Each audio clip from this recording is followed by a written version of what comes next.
Monsieur le Président, Monsieur le Vice-président, chers collègues, comme vous en vous doutiez, vous faites vos choix avec détermination. Nous allons aussi faire notre vote avec détermination. Ce rapport, il s'inscrit dans le cadre de l'expérimentation de l'aménagement, de l'entretien et de l'exploitation par notre collectivité des routes nationales mises à disposition par l'État. Nous avons voté contre le principe en juin 2022. Sans surprise, nous voterons également contre. Car vous le savez, sur cette question, notre vision tranche radicalement avec la vôtre. À notre sens, plutôt que d'investir sur les routes nationales, nous devrions mettre les moyens pour les transports collectifs, l'intermodalité, les nouveaux moyens de mobilité, en milieu rural notamment, où la dépendance à la voiture est plus forte.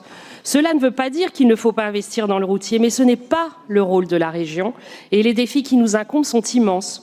En effet, la fréquentation des passagers voyageant chaque jour sur notre TER a augmenté de 13% entre 2015 et 2022. Or, l'offre de train dans la région a baissé de 6% sur la même période. Nous ne connaissons pas les lignes de TER saturées, comme par exemple le Clermont-Brioude. Il y avait encore un article en début de semaine dans La Montagne dessus, où les usagers sont mis face à un mur de difficultés au quotidien.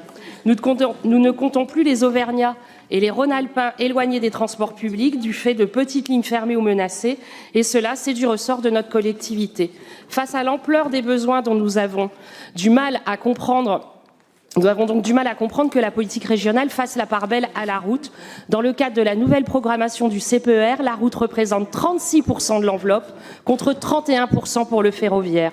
Autant de crédits qui ne seront pas alloués à l'amélioration de la desserte ferroviaire, des pôles multimodaux, des mobilités décarbonées. Alors c'est pour ça, on ne comprend pas ce choix quand pour les lycées publics, l'environnement en investissement, on rabote de 10 millions. A contrario, l'entretien des routes nationales va coûter 14 millions d'euros à notre collectivité. C'est